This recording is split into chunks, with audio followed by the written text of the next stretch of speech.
দৈনিক ৪১ বার ইন্না তাইনা সূরা পড়েন, ১১ বার আগে দুরূদ শরীফ পড়ে ১১ বার দরুদ শরীফ আমল করেন। দোকানে বসে আছেন ৫০ বার কুল হুয়াল্লাহ সূরা পড়েন, আগে ৫ বার দরুদ শরীফ পরে ৫ বার দরুদ শরীফ, এভাবে পড়ে আল্লাহর কাছে চান। আলহামদু সূরাটা ফজরের সুন্নাত ২ রাকাতের পরে ফরজ নামাজের আগে ৪১ বার আলহামদু সূরাটা পড়েন। পানির মধ্যে দম করেন, পানির মধ্যে আলহামদু সূরা ৪১ বার পইরা এরপরেই পানিটা ঘরের সবাই পান করেন। সূরাতুশ শিফা, সূরা ফাতিহা, আলহামদু সূরা সব রোগের ঔষধের সূরা। হুজুর আলহামদু পড়মু কখন? নামাজই পড়ি না, তের আলহামদুর চিন্তা কি? হাঁটতে চলতেই তেলাওয়াত তেলাওয়াত তেলাওয়াত। ও পর্দার আড়ালের আম্মা জানেরা, বোনেরা, ঘরের মধ্যে আছেন, কোরআনের তেলাওয়াত ফজরের নামাজের পরে সূরা ইয়াসিন তেলাওয়াত করেন, যোহরের নামাজের পরে সূরা আর রহমান তেলাওয়াত করেন, আসরের নামাজের পরে সূরা নাবা তেলাওয়াত করেন। আম্মা ইয়াতাসাআলুন আনিন নাবাইল আযীম আল্লাযী হুম ফীহি মুখতালিফুন। মাগরিবের নামাজের পরে সূরা ওয়াকিয়া, ইযা ওয়াকাতিল ওয়াকিয়া লাইসা লিওয়াকাতিহা কাযিবা। আল্লাহর কসম, লাগাতার যদি আম্মা জানেরা সূরা ওয়াকিয়ার আমল করেন, রিজিকের কষ্ট কোনোদিন হবে না। এশার নামাজের পরে সূরা মুলক, তাবারাকাল্লাযী বিয়াদিহিল মুলক ওয়া হুয়া আলা কুল্লি শাইইন কাদির। তেলাওয়াত বড় মজার, একটা অক্ষর পড়বেন সাথে সাথে 10টা নেক আল্লাহ দান করবেন। তেলাওয়াত শিখেন, শিখেন, কত মজা। এই ভাই দোকানে বসে আছেন, কোরআনের তরজমা বাংলা পড়েন, বাংলা তরজমা পড়েন, কয় কিন্নু টাকা নাই, মোবাইল তো দেখেন, ওখানে বাংলা কোরআন ডাউনলোড করেন, কইরা কইরা তরজমা দেখেন। ওয়াইলুল লিকুল্লি হুমাজাতিল লুমাজা, তরজমাটা দেখেন। আল কারিআতু মাল কারিআ, তরজমাটা বাংলায় পড়েন। কোরআন পড়লে এক মজা, অর্থ জানলে আর এক মজা। যত পড়বে তত মজা, যত শুনবে তত মজা। এর মতো মজার কথা জমিনে আর কোথাও নাই।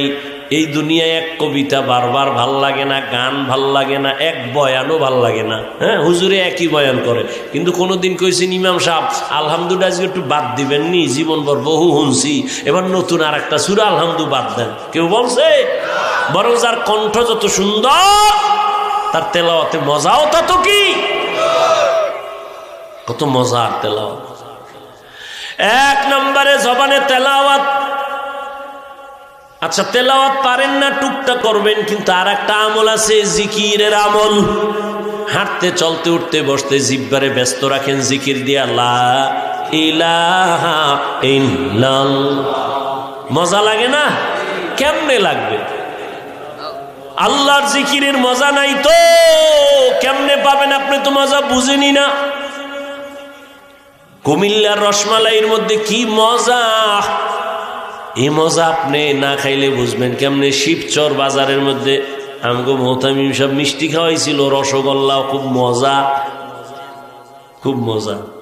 আমি যদি এক জায়গায় গান গাই হবে না, ওই মজা সে খাইয়া বুঝতে হবে। হ্যাঁ, আপনিও মুসলমান, আমিও মুসলমান। আমনেরে বয়ান করতে করতে বুড়ো হয়ে যাইতেছি।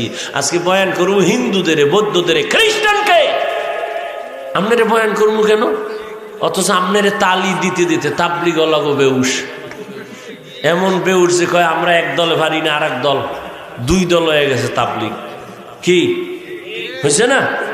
2 দল অনেক কাম কমে নাই, বাইরে গেছে, জিদ বাড়ছে। হ্যাঁ, দোনো দলে হোমানে কাম করো, দোনো দলে কাম করে না, কাম করতেছে, কেউ বইয়া নাই। পিসাবরাও মেহনত করতেছে, আমরা বক্তারাও হুশ নাই। কি হইল ভালো হল?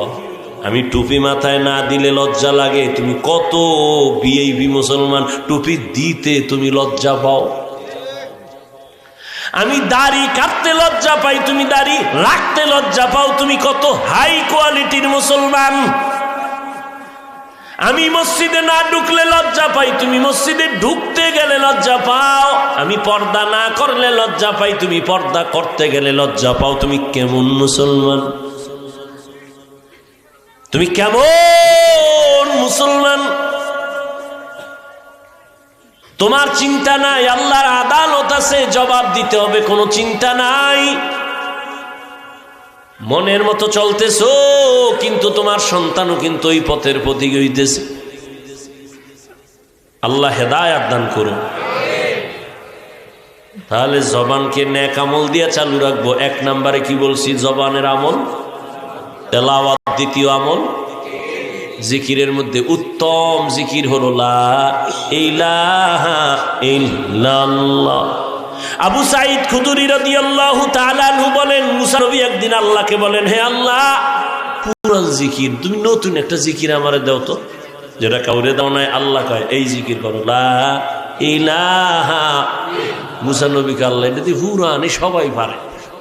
আল্লাহ কয়, হে মুসা, আসমান জমিন সহ সব যদি এক পালায় রাখো আর এই কালেমা ভিন্ন পালায় রাখো, কালেমার পাল্লা ভারী হয়ে যাবে। এই জিকির করতে কষ্ট হয়, হাঁটতে চলতে সবসময় জিকির করবেন, আল্লাহ তৌফিক দান করে। আর একটা আমলের কথা বলবো, করবেন নি নাইলে হুদ্দা কইয়া লাভ কি? ইনশাআল্লাহ করবেন। প্রথম আমল কি বলছি? তেলাওয়াত। দ্বিতীয় আমল জিকির। তৃতীয় দরুদ শরীফ। কি সবসময় সাল্লাল্লাহু আলাইহি ওয়া আলিহি ওয়াসাল্লাম, সাল্লাল্লাহু আলাইহি ওয়া আলিহি ওয়াসাল্লাম, সাল্লাল্লাহু আলাইহি। নামাজ পড়ে না সেও বলে আল্লাহকে ভয় করি, পর্দা করে না সেও বলে আল্লাহকে ভয় করি। আমি দাড়ি রাইখা বলি আল্লাহকে ভয় করি, টুপি মাথায় দিয়া বলি আল্লাহকে ভয় করি। আর যারা নামাজ ঠিক মতো পড়ে না, রোজা রাখে না, তারাও বলে আল্লাহরে ভয় করি। দোনো দলের ভয় কি সমান? আসলে ভয়ের হাকিকত বুঝি না। উদাহরণত আমি এমন ভাবে বলি, একটা সন্তান মা বাবাকে ভয় করে, কয় প্রমাণ? মা বাবার সামনে অন্যায় করে না কেন? বলে পিটার ভয়, শাস্তির ভয়। একটা ছাত্র শিক্ষকের সামনে অন্যায় করে না কেন? শাস্তির ভয়। ঠিক যেই মানুষ আমার আল্লাহকে ভয় করবে, ওই বান্দা আল্লাহর শাস্তির ভয় গলায় ছুরি লাগাবে, দাড়ির মধ্যে কখনো ছুরি লাগাবে না। हर के दारत खौफ हक दौर दिल मदम जन्नतुल मअवा देहद राम काम जुज़बा हक ची जे मखाज इंसो जा फजले उ आमस्ते दर जुमला जहां। अल्लाह राज़ाबेर भय ততক্ষণ পর্যন্ত আসবে না, একমাত্র আল্লাহর প্রিয় বান্দা উলামায়ে কেরামের বন্ধু হও। দুনিয়াতেও লাভ, আখিরাতেও। এই লোকটা আওয়ামী লীগ করে, বিএমপি করে, কিন্তু হুজুরের লগে বন্ধুত্ব। মাদ্রাসায় টাকা দেয়, মসজিদে দেয়, সব মানুষ ভেজালে আছে, কিন্তু হুজুরের বন্ধু যে মাদ্রাসায় দান করে, আওয়ামী লীগ বিএমপি যাই করুক, কোনো ভেজালে পড়ে না। দুনিয়ায় লাভ, আলেমের সাথে সম্পর্ক থাকলে আখিরাতেও লাভ। এরে যুবক, দুনিয়াতে বহু বন্ধু পাইছো, সব হলো চান্দাবাজ আর ধান্দাবাজ। জীবনে তোমার কলিজার একমাত্র আপন বন্ধু উলামায়ে কেরাম। তুমি যারে ভালোবাসো, এ কত বড় স্বার্থপর। স্বার্থে আঘাত লাগলে দল থেকে নাম কাটবে না, কল্লা কাটবে। একই দলের মানুষ, কিতে স্বার্থে আঘাত লাগছে, এক গ্রুপ হইয়া আর এক গ্রুপে মাইরে ফেলাইছে। এই ঘটনায় নামকে সোনার বাংলা, হ্যাঁ সোনার বাংলার তাজা খবর। কিন্তু উলামায়ে কেরামের জীবনে 1 টাকা দিয়া সহযোগিতা করো না। ইমাম সাহেব মসজিদে আছে, বেতন দেয় 7,000, গ্রাম এলাকা আরো কম, শহর একটু বেশি 10,000, আবার 6 মাস বাকি। এরপর আবার ইমামের রিমান্ডে রাখে। রিক্সাওয়ালাও একক তো নামাজে না থাকলে, হুজুর গেছিলেন কই? ইমাম সাহেব কয়, কে তুমি? আমি রিক্সার ড্রাইভার। এত পাওয়ার? কয় 5 টাকা মাসে বেতন দেই। পাওয়ার মানে? এরপরে ইমাম সাহেব কাউকে গালি দেয় না, বরদোয়া করে না, কারোর সামনে খারাপ আচরণ করে না, আর সব স্বার্থপর। স্বার্থে আঘাত লাগলে মোবাইল থেকে নাম্বার বন্ধ করে দেয়। এরে নবীর আশিক, এই উলামায়ে কেরাম এই জাতিকে নিয়ে যেই পরিমাণ ভাবনাটা ভাবেন, আল্লাহর কসম এই ভাবনা আর কেউ ভাবে না। সবাই ভাবে নিজের চেয়ার কেমনে ঠিক রাখবো, নিজের দল কেমনে বড় করবো, ঠিক নি? কিন্তু ওলামায়ে কেরাম নিজের মাইয়া, নিজের ফোলা, নিজের বউ, নিজের পরিবার নিয়ে ভাবে না, উম্মত নিয়ে ভাবে।